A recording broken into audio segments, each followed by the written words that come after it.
April 27th, 2017.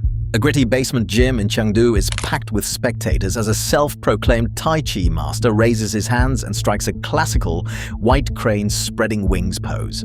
Opposite him stands a retired mixed martial artist, keeping his guard high and compact. 3 seconds into the fight, the illusion shatters. Modern boxing combinations smash straight through the open stance, forcing the traditional master to retreat, trip, and hit the floor. Brutal ground punches end the match in 20 seconds, leaving the master bleeding heavily on the canvas. The shocking video immediately exploded across Chinese social media. This single beating did not just expose a fake lineage, it triggered an immediate national identity and cultural crisis, forcing the government to step in with legal decrees. This is the moment China completely re-engineered Kung Fu. For decades, the world fell in love with Kung Fu cinema through movies that showcased martial artists with mystical, supernatural powers. People believed masters could deflect strikes without touching opponents, while Hollywood films made secret chi energy look like an unstoppable weapon. Pop culture taught us that ancient forms beat modern combat sports, showing old masters splitting watermelons using pure spiritual force or trapping pigeons on their hands using invisible energy locks. But these cinematic blockbusters created a massive, dangerous illusion. In May 2020, another traditional master tested these movie myths when 69-year-old Ma Baoguo claimed he could redirect kinetic energy. He stepped into a ring against a 50-year-old amateur kickboxer, and in just 30 seconds, a clean right hand knocked him unconscious, leaving the master flat on his back and stiff as a board. These public spectacles were actively humiliating China's national pride, forcing the state apparatus to execute a top-down intervention.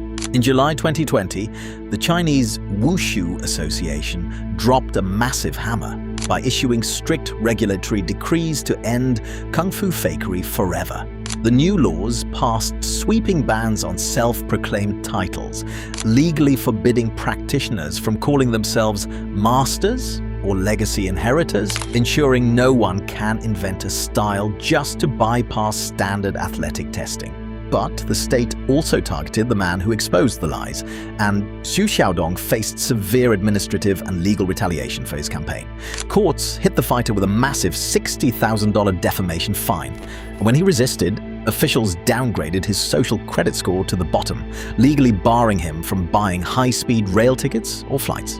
The state systematically wiped his identity across local search engines, forcing him to paint his face like a clown just to stream his matches, a makeup tactic required to confuse the government's high-precision facial recognition cameras. The state was dismantling the fake myths, but strictly on its own terms.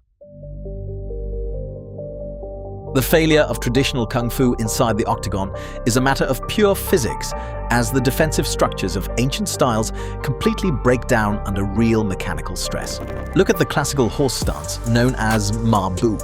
It requires you to place your feet wide and drop your hips low, locking your center of mass directly over a static base of support. While this positioning develops great muscular endurance in your thighs and back, it becomes a fatal liability against a modern wrestling double-leg takedown. An elite wrestler executes a sudden level change and a penetration step, driving their shoulder straight into the defender's lower abdomen while locking their arms securely behind the defender's wide, flared knees. Because Ma Bu completely lacks lateral mobility, the Kung Fu practitioner cannot easily step back or sprawl their hips to defend against the incoming blast. The attacker applies a massive horizontal force against the upper thighs while simultaneously pulling the defender's knees sharply inward. This action generates a crushing rotational torque around the defender's hips. The wide, flared legs act as long levers for the wrestler to twist, ensuring the defender is easily uprooted and driven violently backward. Traditional striking mechanics face a similar flaw. Look at a traditional spring kick known as Tan Tui. This technique snaps forward almost entirely from the isolated knee joint without the fighter pivoting their support foot or rotating their pelvis, meaning the strike only utilizes the light mass of the calf. In stark contrast, modern kickboxing roundhouse kicks leverage the conservation of angular momentum.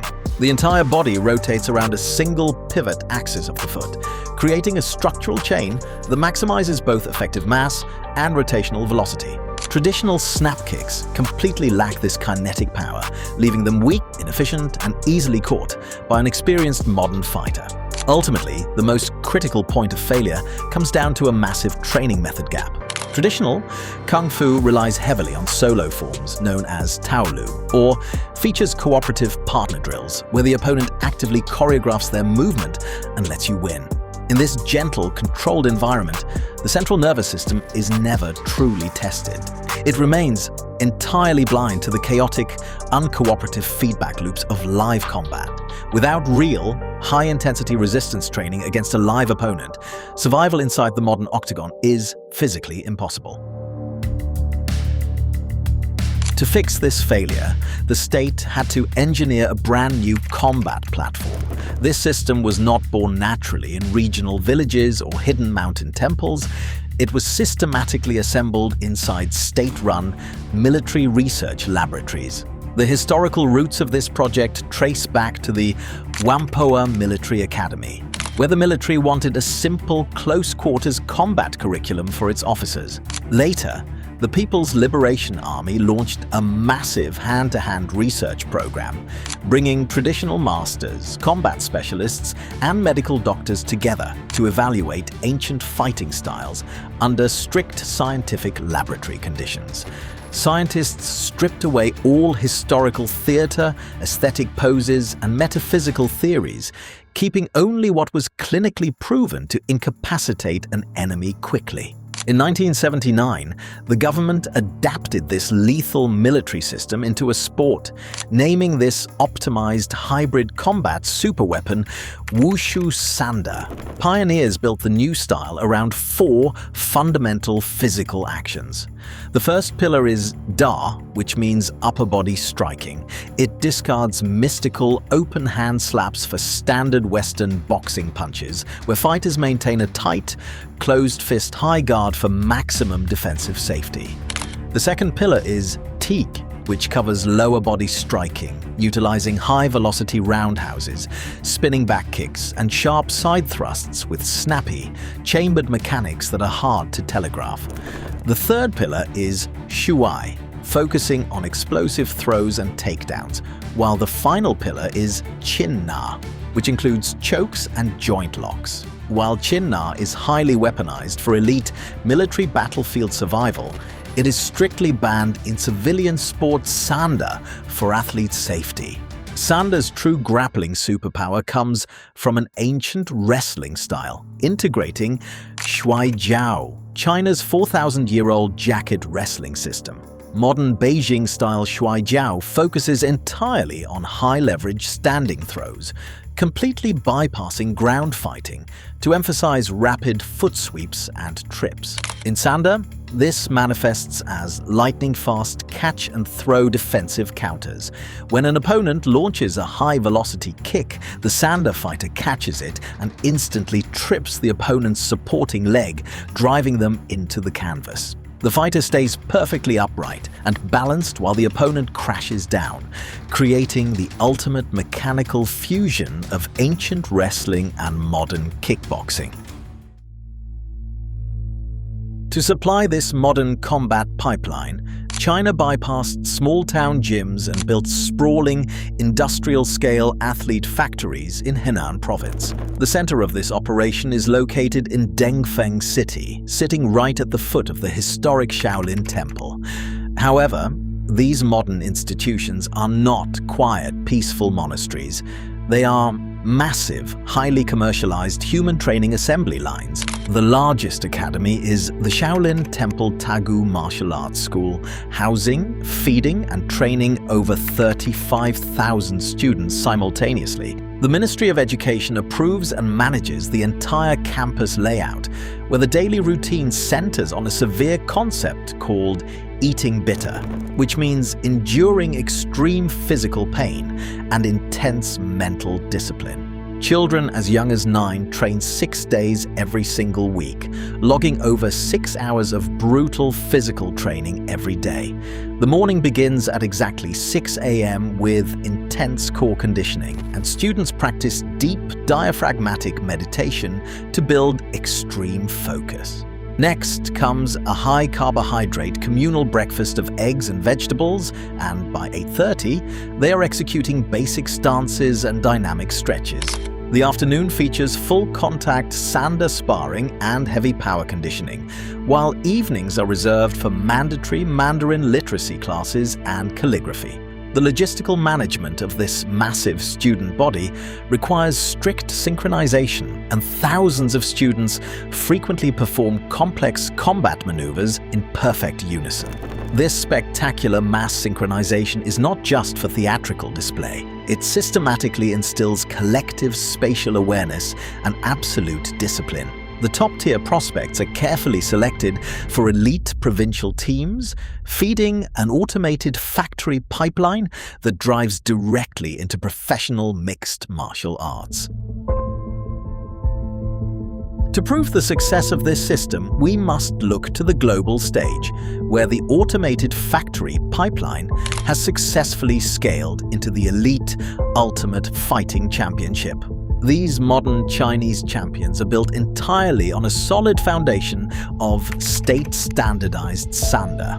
Look at the legendary rise of Zhang Weili, the vanguard of Chinese mixed martial arts. In early 2025, she defended her strawweight title against elite grappler Tatiana Suarez, and later that year, she vacated the belt to chase a historic multi-division super fight, moving up in weight to face dominant flyweight queen Valentina Shevchenko at UFC 322.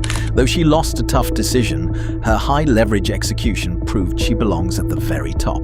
Then there is Xiaonan, carrying her elite standing directly into the historical top 5 of her division. Bantamweight contender Song Yadong, after a highly competitive 5-round war against Sean O'Malley in January 2026, rebounded fast and is now headlining UFC Fight Night in Macau against veteran Davison Figueiredo on May 30th. Finally, flyweight contender Su Mudaerji uses long-range, straight-line Sanda punch mechanics to dominate exchanges with high precision, and he will showcase his high-volume striking against veteran Alex Perez on that same Macau card. In 2020, the optimized pipeline crossed directly into state defense when violent border skirmishes erupted in the remote Galwan Valley. Chinese and Indian troops clashed along the high-altitude border known as the Line of Actual Control.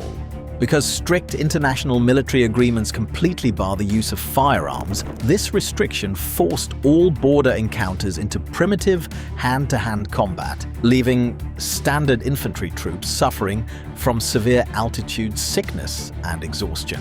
To solve this challenge, the military made a strategic move in June 2020 when the PLA officially enlisted 20 elite fighters recruited straight from Enbo Fight Club.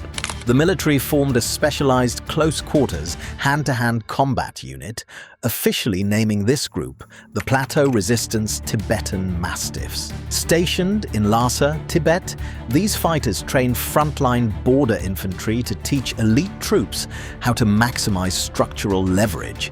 This military deployment completes the ultimate state combat cycle. Ancient traditions were stripped of cinematic myths and fake fraud, systematically optimized into a high-performance modern sport, and finally, weaponized back into real-world national defense. Traditional kung fu did not die because of modern MMA.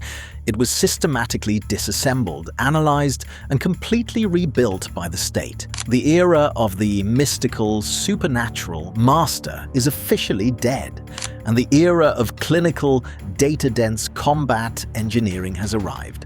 China took a broken piece of its cultural heritage and forged it into an unstoppable athletic and military machine. The ancient illusions have been entirely shattered, and the physics of real combat have finally been mastered.